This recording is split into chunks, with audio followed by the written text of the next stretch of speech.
perusahaan Medco nggak sih? Tahu? Tahu. Ya udah, ada hal penting yang harus dibahas nih. Ini kita lanjut bahas aja di atas. Oke. Oke.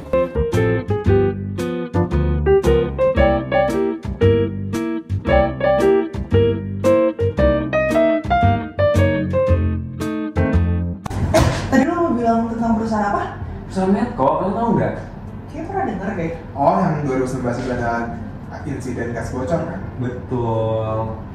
Emang ada apa lagi? Ada masalah baru lagi di Medco? Iya, kenapa sih Medco? Ini loh yang tadi dibilang Rumi itu kalau masalah gas bocor itu ternyata terjadi lagi tahu. Oh ternyata? Iya, jadi kan aku baru browser nih. Ternyata banyak keluarga sampai masuk ke rumah sakit itu. Oh iya, itu udah jelek banget gak sih nanti ntar namanya? Betul. Iya sih, ini tadi juga gua baru browsing ternyata emang ada yang sampai masuk RS, sampai lingkungannya rusak, bau-bauan gitu. Ini tuh relate gak sih sama yang kita pernah pelajarin? Iya ya, di matkul etika ya? Iya benar-benar. CSR bukan? Iya. Menarik nih kasusnya, kan itu kan insiden yang terjadi berulang kali dari 2019 terjadi di 2023. Emang itu kata perusahaan itu gimana sih kalau bisa terjadi secara berulang gitu? Emang sejarah itu gimana sih?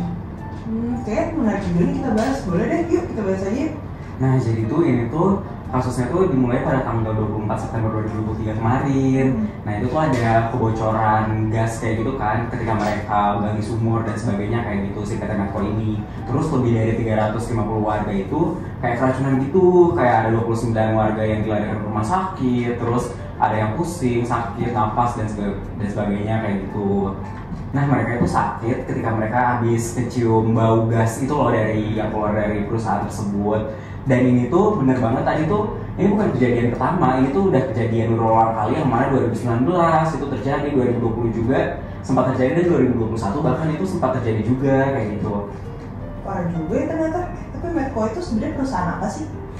Nah, jadi Medco itu perusahaan yang dari gas bumi di Indonesia.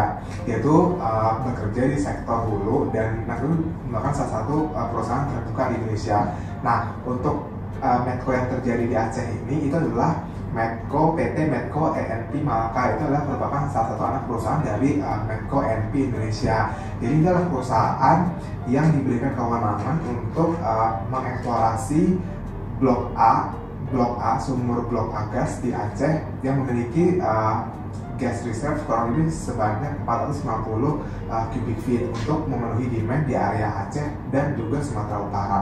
Nah, Medco E&P itu sudah beroperasi dari tahun 2000 dan Medco Malaka ini sudah beroperasi dari tahun 2006, dan di tahun 2019 ini Medco E&P Malaka itu berhasil mendapatkan extending kontrak dari pemerintah untuk beroperasi sampai dengan September 2031. Itu aja sih yang buat tentang Medco, cuman gue masih bingung kenapa Medco itu bisa terjadi kejadian seperti itu berulang kali gitu Pak. Nah betul, ini tuh kayak sambungan gitu kan dari kasus yang terjadi di 2019.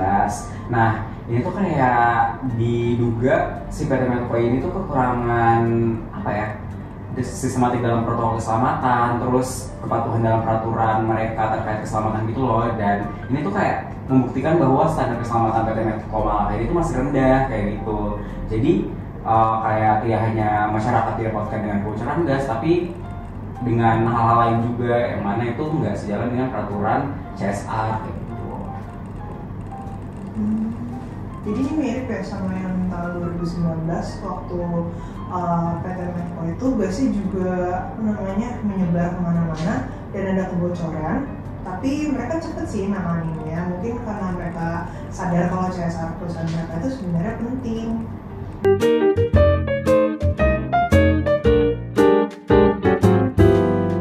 Jadi konsep CSR itu terbagi menjadi 3, yang mana itu ada CSR etik, CSR altruistik, sama CSR strategis kayak gitu. Nah, CSR etik itu menjelaskan bahwa dalam menjaga pendekatan dan keseimbangan dalam mematuhi kewajiban hukum mereka terhadap komunitas lokal sama masyarakat, yang mana manajemen organisasi itu harus memasukkan kesadaran sosial yang jelas ke dalam proses pengambilan keputusan mengenai nilai pemegang saham, keuangan, organisasi, dan etika kayak gitu.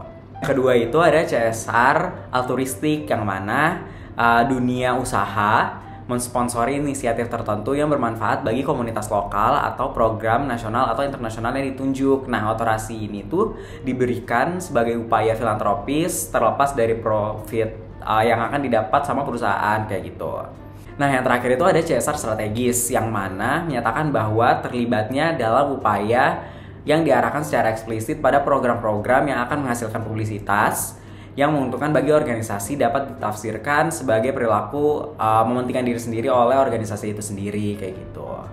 Jadi ada beberapa faktor yang mendorong perusahaan itu harus melakukan CSR. Ada 5, ada transparansi, ada knowledge, ada sustainability, ada globalization, dan yang terakhir ada failure of the public sector. Yang pertama nih, transparansi. Jadi semakin kesini perusahaan itu dituntut untuk semakin transparan untuk menjaga kepercayaan para stakeholder. Yang kedua nih, pengetahuan, di mana orang-orang atau misalkan stakeholder itu makin sadar kalau misalkan praktik bisnis itu harus etis dan harus sustainable.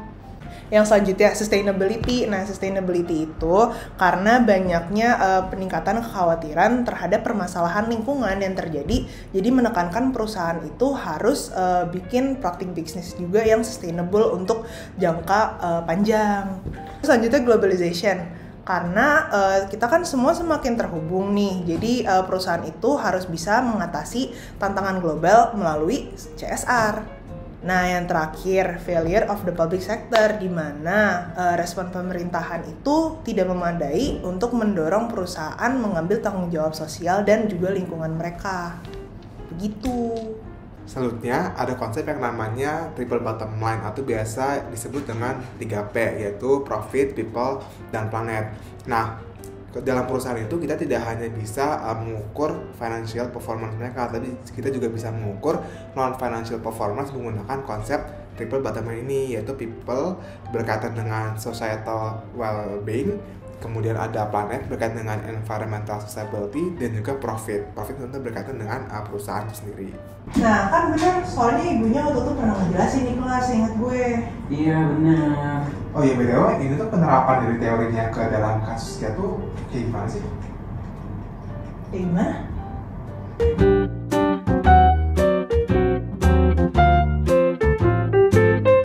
Nah, kalau yang aku tahu penerapan CSR dalam kasus Medco ini, kalau misalnya dilihat dari sisi CSR etik, itu mengharuskan Medco untuk bertanggung jawab atas perilakunya seperti itu, atas tindakan yang merugikan masyarakat seperti memprioritaskan kesejahteraan masyarakat, terus menjunjung tinggi transparansi dan akuntabilitas dalam responnya, menuntut Medco mengakui perannya dalam insiden kebocoran gas dan mengambil langkah segera untuk memitigasi kerusakan yang ditimbulkan. Terus hal ini juga itu termasuk seperti memberikan bantuan medis kepada individu yang terkena dampak seperti tadi masyarakat yang dibawa ke rumah sakit, terus memberikan kompensasi kepada masyarakat yang terkena dampak juga, sama bekerja sama dengan pihak berwenang dalam proses penyelidikan dan remediasi.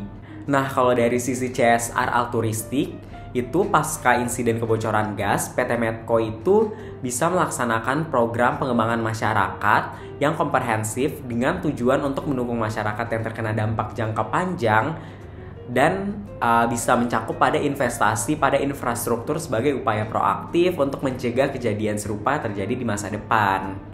Medco juga dapat mencapai hal lain dengan berinvestasi pada teknologi keselamatan yang canggih, meningkatkan program pelatihan karyawan, dan memperkuat sistem manajemen lingkungan. Sementara itu, dari sisi CSR strategis, respon Medco ini bisa mengevaluasi berdasarkan komitmen sebelumnya dengan mengomunikasikan insiden tersebut secara jujur dan bertanggung jawab atas konsekuensinya, serta memprioritaskan kesejahteraan individu dan komunitas yang terkena dampak. Dengan segera mengungkapkan informasi, memberikan bantuan kepada mereka yang terkena dampak, dan bekerja sama dengan pihak berwenang, Medco di sini itu sudah menunjukkan komitmen terhadap perilaku etis sehingga menjunjung tinggi izin sosial untuk beroperasi dan menumbuhkan kembali kepercayaan di antara mereka, stakeholder, dan masyarakat. Seperti itu.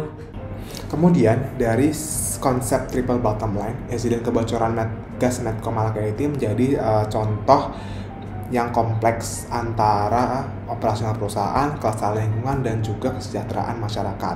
Melalui sudut pandang dari profit, kebocoran gas di Medco Malaka ini menimbulkan risiko finansial yang signifikan bagi perusahaan, di mana denda, biaya hukum, dan kerusakan reputasi yang diakibatkan oleh insiden tersebut memberikan dampak yang buruk terhadap keuntungan Medco.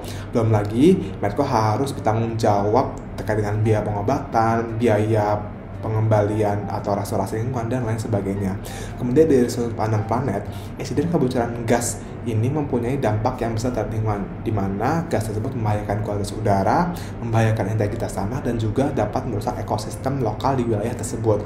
Insiden ini kemudian menyoroti bagaimana pentingnya praktik pengelolaan lingkungan yang baik, termasuk pemantauan rutin, pemeliharaan, dan juga prosedur tanggap darurat, agar apabila insiden ini terjadi, itu dapat ditanggulangi secara cepat, ataupun insiden ini tidak akan terjadi di kemudian hari.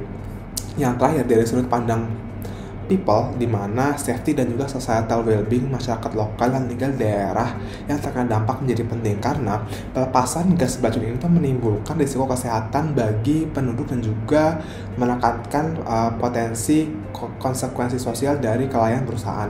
Medco sebagai pemangku kepentingan ini harus bertanggung jawab dan memprioritaskan kesejahteraan para stakeholder yang terlibat dalam masalah tersebut. Lebih lanjutnya lagi, insiden kebocoran gas Medco Malaka menjadi pengingat bahwa CSR itu penting untuk sebuah perusahaan. Nah, dalam konteks peraturan di Indonesia, ada Undang-Undang Nomor 40 Tahun 2007, ada Undang-Undang Nomor 25 Tahun 2007, dan juga ada Peraturan Pemerintahan Nomor 47 di tahun 2012. Nah, Medco sebagai investor di sektor energi harus mematuhi standar yang tertuang dalam pasal 1. Terakhir, Peraturan Pemerintah Nomor 47 Tahun 2012 merinci pengaturan aksi CSR di Indonesia, di mana transparansi dan akuntabilitas menjadi tindakan utama dalam menyelesaikan permasalahan tersebut. Jadi, insiden kebocoran gas yang terjadi yang disebabkan oleh Medco ini menunjukkan bahwa PT Medco masih belum sepenuhnya mematuhi peraturan-peraturan yang ada di Indonesia mengenai CSR. Karena tindakan yang mereka lakukan ini mulai dari infrastruktur, sumber daya manusia, keuangan, dan sistem untuk mencegah insiden tersebut itu belum terlalu memadai gitu. Dan dilaksanakan harusnya sebagaimana sudah dijelaskan di undang-undang yang tertera di peraturan-peraturan di Indonesia. Nah, kan itu udah bahas dari tadi. Nah, apa sih yang bisa kita pelajarin dari diskusi tadi itu? Kita mau bahas luar aja nggak sih? Iya, sebentar aja yuk. Yuk, boleh. Let's go. Dari yang tadi udah kita bahas itu, pelajaran apa sih yang bisa kita ambil? Menurut gue sih berarti CSR tuh berpengaruh banget sama nama baik perusahaan, apalagi di sisi transparansi, terus habis itu knowledge dari perusahaan, terus juga pentingnya sustainability dan juga stakeholder engagement untuk memastikan bahwa operasi itu lancar dan tidak ada kendala. Iya, menarik banget ya. Jadi kesimpulannya, studi diskusi mengenai pelanggaran CSR PT Medco RI Malaka ini menunjukkan seberapa pentingnya tanggung jawab etika perusahaan terhadap komunitas dan juga lingkungan, di mana insiden kebocoran gas ini menunjukkan bahwa Medco ini masih harus memprioritaskan keselamatan, juga regulatory compliance, dan juga stakeholder welfare di dalam operasi mereka. Ini harus memastikan bahwa sistem dan juga infrastruktur mereka itu siap dan juga bagus untuk operasi di kemudian hari. Nah, dari sini kita juga bisa tahu bahwa untuk PT Medco bisa berinvestasi juga dalam teknologi keselamatan, meningkatkan program pelatihan untuk para employees-nya, dan memperkuat sistem manajemen lingkungan mereka guna untuk mencegah insiden yang terjadi lagi di masa depan, dan juga bisa mempertahankan kepercayaan sosial mereka di sekitar lingkungan yang terdampak tersebut. Jadi dalam menjalankan operasi mereka juga bisa lebih bertanggung jawab lagi. Betul, jadi di sini tuh jelas bahwa PT Medco ini harus memprioritaskan kesejahteraan individu yang terkena dampak, mematuhi aturan, dan melakukan komunikasi yang transparan untuk mengatasi dampak pembocoran gas secara efektif. Dengan menerapkan langkah-langkah yang tadi disebutkan seperti itu, yang direkomendasikan dan menunjukkan komitmen tulus terhadap CSR, Medco tidak hanya memperbaiki kesalahan masa lalu, namun juga menetapkan standar perilaku perusahaan yang bertanggung jawab di sektor energi di masa depan. Seru banget ya pembahasan kita tadi. Abis ini kita bukan ada kelas BLG ya? Iya benar sih. Yuk kita sebelum telat yuk. Let's go.